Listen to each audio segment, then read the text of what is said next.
2019 ఎన్నికల్లో ఆంధ్రప్రదేశ్లో 175 సీట్లలో కేవలం 23 సీట్లు మాత్రమే చేజిక్కించుకున్న తెలుగుదేశం పార్టీ ఈసారి 2024 ఎన్నికల్లో ఎలాంటి మ్యాజిక్ చూపించబోతోంది. యువగళం ద్వారా పాదయాత్ర చేసిన general secretary of TDP Nara Lokesh is with me. Let us know what are the revelations, what are the realizations, what is the confidence levels on my channel, Prema the Journalist.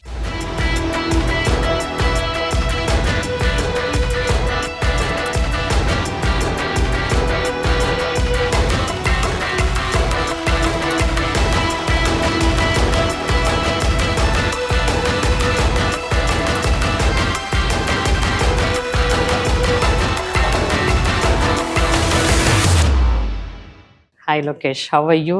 I'm good. Thank you for having me. Yeah, Really excited. and you look very good, very nice. ఆ పాదయాత్ర effect రకరకాలుగా మీ ఫేస్లో కనిపిస్తుంది. ఒకటి, I see lot of immense confidence. రెండోది, I feel that you learned a lot through padayatra. Lokesh అనే ఒక వ్యక్తి who was confined to the 4 doors of his office or party or among the party cadre, ఒక్కసారి బయటకు వచ్చి ప్రజల మధ్య వెళ్తే ఎలా ఉంటుంది అన్నది తెలుసుకొని ఒక సమ్ కైండ్ ఆఫ్ ఒక రెవల్యూషన్తో, ఒక రియలైజేషన్తో బయటకు వచ్చారని అనిపిస్తోంది. What are the learnings? ప్రధానంగా ఏంటంటే ప్రజలు ఎదుర్కొంటున్న సమస్యలు నేరుగా తెలుసుకున్నారు. సో రైతులు, మహిళలు, విద్యార్థులు, నిరుద్యోగులు, ప్రభుత్వ ఉద్యోగస్తులు, పోలీస్ సోదరులు, భవన నిర్మాణ కార్మికులు, ఆటో మెకానిక్స్, అంటే ఇన్ని ఇంటరాక్షన్స్ తర్వాత ఒపీనియన్స్ ఫామ్ అవుతాయి.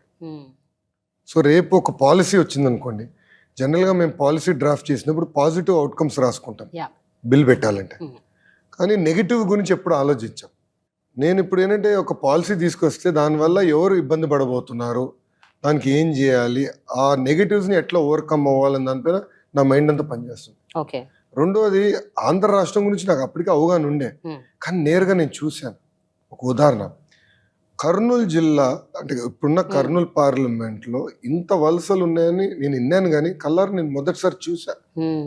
నేను నడుస్తుంటే ఒక బొలేరో తర్వాత 200-300 కొద్ది బండ్లు వెళ్ళినాయి నా ముందర.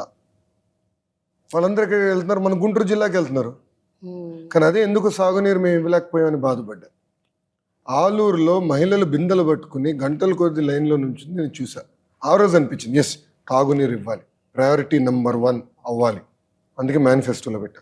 రైతులు ఎదుర్కొంటున్న ఇబ్బందులు తెలుసుకున్నా, నిరుద్యోగుల సమస్యలు తెలుసుకున్నా, ఇన్ఫ్రాస్ట్రక్చర్ లేదని తెలుసుకున్నా. సో అన్నిటి వల్ల కొన్ని ఒపీనియన్స్ నాకు ఫ్రేమ్ అయినాయి. సో మీరు చూస్తే మిషన్ రాయలసీమ అక్కడి నుంచే వచ్చింది, బీసీ గలం అక్కడి నుంచి మొదలైంది. సో ఇట్లా వేరే సబ్జెక్ట్స్ మీద నాకు ఇప్పుడు ఒక స్ట్రాంగ్ ఒపీనియన్ అనేది పాదయాత్ర తర్వాత ఏర్పడింది. నార్మల్లీ మనం ఒక చోటికి వెళ్తే ఒక సిచ్యువేషన్ చూస్తే అక్కడి నుంచి మనం ఎయిదర్ షాక్ అవుతాం, సర్ప్రైజ్ అవుతాం, ఒక్కోసారి వాట్ ఈస్ దిస్ అంటే how can it be so bad అని అనుకుంటాం. ఎస్పెషలీ ఒక పొలిటికల్ ఎరీనాలో ఉన్న మీరు, ఇప్పుడు ఎలక్షన్స్ రాబోతున్నాయి, ఇలాంటి ఒక సిచ్యువేషన్స్ చూసినప్పుడు something must have really shake in you. So what are those 1 or 2 things that really అంటే ఒక షేక్ చేసిన అంశం? అంటే ఇలాంటి పరిస్థితి ఉందా, ఇంత దారుణంగా ఉందా, how come it went unnoticed అని మీకు అనిపించిన సందర్భం? లైక్ 2014లో మీరు గెలిచారు, అప్పుడు కూడా మీకు తెలియని విషయం, ఇప్పుడు తెలిసి మీరు షాక్ అయిన విషయం ఏంటది? ప్రెవలెన్స్ ఆఫ్ డ్రగ్స్ ఆంధ్ర రాష్ట్రంలో ఆల్మోస్ట్ ప్రతి గ్రామం, ప్రతి వీధికి గంజాయి వచ్చేసింది. గంజాయి వల్ల కుటుంబాలు ఎలా నాశనం అవుతున్నాయో నాకు అర్థమైంది. డ్రగ్స్ వల్ల ఎంతమంది ఆత్మహత్య చేసుకుంటున్నారో నేను తెలుసుకున్నా. ఎఫెక్టెడ్ కుటుంబాలని నేరుగా నేను కలిసాను. చంద్రగిరి నియోజకవర్గంలో తల్లి వచ్చి నన్ను కలిసింది. ఆమెకి 3 కూతుర్లు. పెద్ద అమ్మాయిని గంజాయికి అలవాటు చేసి శారీరకంగా ఈ డ్రగ్ పెడ్లర్స్ అధికార పార్టీ వాళ్ళు వాడుకున్నారు. ఆమె వచ్చి నన్ను ఒకటే అడిగింది, నాకు రీహాబిలిటేషన్ డబ్బులు లేదు, మీరు హెల్ప్ చేయండి. లేదంటే నాకు పెద్ద కూతురు నేను చంపేస్తానని. ఎందుకని అడిగా. ఇంకా 2 కూతుర్ని పాడు చేయకుండా ఉంటుంది కదా, కనీసం వాళ్ళని సరిగ్గా బతకగలుగుతారు కదా, గౌరవంగా బతకగలుగుతారు కదా. ఒక డాక్టర్ కలిశారు. ఆయన కుటుంబంలో డాక్టర్గా చదువుతున్న వ్యక్తి ఆత్మహత్య చేసుకున్నాడు. Because he got addicted to drugs, withdrawal symptoms వల్ల. సో డ్రగ్స్ ప్రాబ్లం ఇంత ఈ స్థాయికి ఉందా అని. అర్బన్ ఏరియాస్లో ఎక్కువ ఉంటుంది. మన సమాజంలో అర్బనే కాదు, జనం మనం మాట్లాడుకోము ఎందుకులే ప్రివలెన్స్ ఎక్కువ అనుకుంటాం, అర్బన్ అనుకుంటాం, కానీ గ్రామాల్లో కూడా ఉంది. ఇప్పుడు ప్లస్ రెండోది ఎవరు బయటకు చెప్పుకోరు, అందుకే మనకి ఇంపడదు. But our families are getting affected. మన కుటుంబంలో ఎవరో ఒకరు దానికి బానిసలుగా తయారవుతుంది. సో డ్రగ్స్ ప్రాబ్లం ఇంత ఉందా, పంజాబ్లో గురించి విన్నాం, సినిమాలు చూసాం, ఇప్పుడు ఆంధ్రప్రదేశ్లో కూడా ఇంత ప్రాబ్లం ఉందా అని నేరుగా నేను తెలుసుకున్నాను. సో అది ఫండమెంటల్గా నన్ను మూవ్ చేసింది. రెండోది ఒకరోజు చిత్తూరులోనే పాదయాత్ర చేస్తే లాస్ట్ విలేజ్ అయిపోయింది, అక్కడ ప్రజలతో మాట్లాడాను. లాస్ట్ వెళ్తుంటే ఒక తల్లి కూర్చుని బోండాలు వేస్తుంది. ఆ రోజు ఇంకా ఆకలి వేసింది, కూర్చుని తల్లితో పక్కనే స్టూల్ వేసి కూర్చున్నా వేడివేడిగా బోండాలు వేస్తాను నీకు అని వేసింది. మాడుతాను ఆఫ్ ద రికార్డ్, ఇప్పుడు కెమెరా కూడా లేదు, నో ఆడియో రికార్డ్. సో ఆమెను ఒకటి అడిగా, తల్లి మీరు ప్రభుత్వం నుంచి ఏం ఆశిస్తున్నారు నాకు చెప్పండి అమ్మా. అప్పుడు ఆమె అనింది, 30 సంవత్సరాల నుంచి నేను ఇక్కడనే కూర్చొని బోండాలు వేస్తున్నాను, రూపాయి నేను సేవ్ చేసి బిడ్డల్ని బాగా చదివించిన, 2 కొడుకులు, వాళ్ళు బాగా చదువుకున్నారు, ఉద్యోగాలు లేవు. సో నాకు మీరేం చేయాల్సిన అవసరం, నేను నా బతుకుతా, కానీ 2 బిడ్డలకు ఉద్యోగాలు వచ్చేటట్టు చెయ్యి, అది చేయి చాలు నాకు అని. అక్కడి నుంచి మొదలైంది మా 20 లక్షల ఉద్యోగాలు ఛాలెంజ్. ఓకే, ఆ మేనిఫెస్టోకి తీసుకొచ్చా. సో ఈ 2 ఫండమెంటలీ నన్ను మూవ్ చేసినాయి. లోకేష్, వాట్ వెంట్ రాంగ్ అని మీరు అనుకుంటున్నారు? అంటే everything cannot happen in just a period of 4-5 years. 2014లో మీ గవర్నమెంట్ ఉన్నప్పుడు అప్పుడు ఏమి చేయలేకపోయారా ఇవన్నీ? Why it went so unnoticed?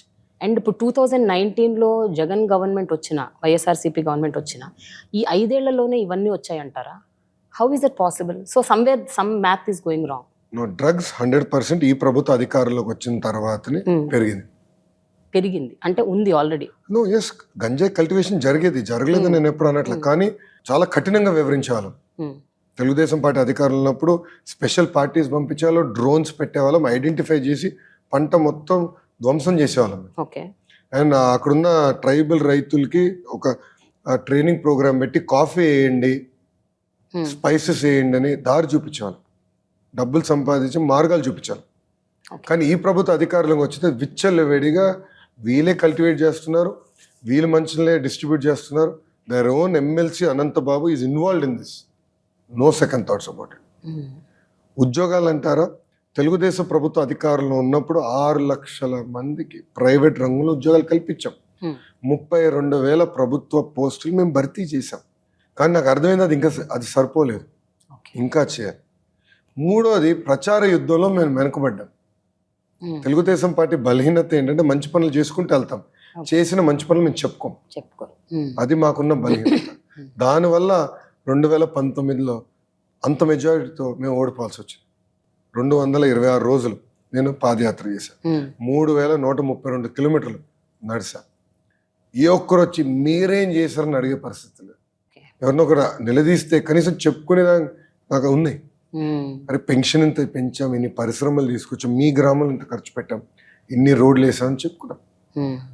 So barring 1 incident in Aluru constituency, ఎక్కడ ఒక్కరు కానీ మీరేం చేశారు మాకు అడగలేదు.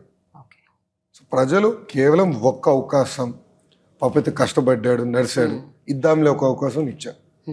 Public are repenting today.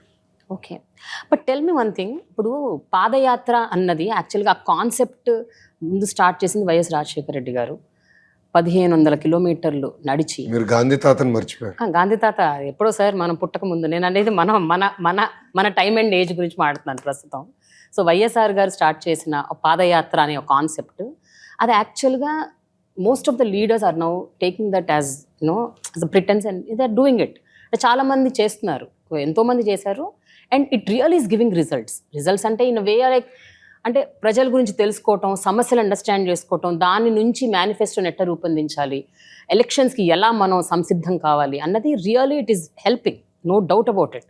But what is the difference you noticed? అంటే ఆనాడు 1,500 కిలోమీటర్లు నడిచినందుకే వావ్ అన్నారు చాలామంది. ఈరోజు మీరు 3,000 కిలోమీటర్లు, డబుల్, ఇంకా మోర్ దెన్ దాట్ నడిచారు. ప్రజల సమస్యలు తెలుసుకోవటం ఒక్కటే మీరు తెలుసుకున్నారు, లేకపోతే as a politician also, as a leader also have you grown? మీ వ్యక్తిగతంగా మీరు ఏ రకంగా ఎన్హాన్స్ అయ్యారు? అంటే స్ట్రాంగ్ ఒపీనియన్స్ ఫామ్ అయినాయి. అంటే రాష్ట్రానికి ప్రజలకి ఏం చేయాలి, ఏ ప్రాంతానికి ఏం చేస్తే బాగుంటుంది అనేది స్ట్రాంగ్ ఒపీనియన్స్ ఫామ్ అయినాయి. Up to east Godavari time ఉండేది. సో నేను నాయకులతో నడిచేటప్పుడు కూడా నాయకులతో నేను చర్చించాను. కేవలం ఫోటోలు దిగుతాం కాదు, వాళ్ళతో మాట్లాడేవాడిని. ఏం చేస్తే బాగుంటుంది, సమస్యలు ఏంటి, సో ఒక్క రైతుల సమస్యలు ఏంటి, తొమలపాక రైతుల సమస్యలు ఏంటి, మన ప్రాంతంలో ఎలాంటి పరిశ్రమలు ఉన్నాయి, ప్రజలకి ఏం కావాలి, అంతా డిస్కషన్ జరిగేది. రాయలసీమలో అయితే ఆల్మోస్ట్ నేను 90% కాన్స్టిట్యున్సీస్లో పాదయాత్ర చేశాను. So I understood the Tarain better. ప్రజల ఎక్స్పెక్టేషన్స్ ఏంటో నాకు అర్థమైంది. అది 50%. ఇంకో 50% మా కార్యకర్తల ఆస్పిరేషన్స్ ఏంటి, ద్వితీయ శ్రేణి నాయకుల ఆస్పిరేషన్స్ ఏంటి, వాళ్ళు ప్రభుత్వం గురించి ఏమనుకుంటున్నారు, పార్టీ గురించి ఏమనుకుంటున్నారు, పార్టీ బలహీనత గురించి ఏమనుకుంటున్నారు, పార్టీ ఏం చేస్తే బాగుంటుందని వాళ్ళు అనుకుంటున్నారో నేరుగా తెలుసుకున్నాక నాకు సో అవకాశం. ఇంత ఓపెన్ గా వాళ్ళు మీతో డిస్కస్ చేశారు అంటే they were so open about it. నడిచేటప్పుడు no live, I mean mike లేదు, లైవ్ ఉండే. My team was very ruthless. Bus దిగిన దగ్గర నుంచి ఎక్కే వరకు అన్ని లైవ్ పెట్టారు. Okay so no short cuts. Okay but mike ఉండేది కదా. సో ఎవరిని వచ్చి అన్నాను మీతో మాట్లాడాలంటే రా చేపట్టుకో అని చెప్పి నేను ఇంటరాక్ట్ అయ్యేవాడిని. ఏంటి మీకు ఇబ్బందులు ఏంటి, ఏమనుకుంటున్నారు, ఎలా ఉంది.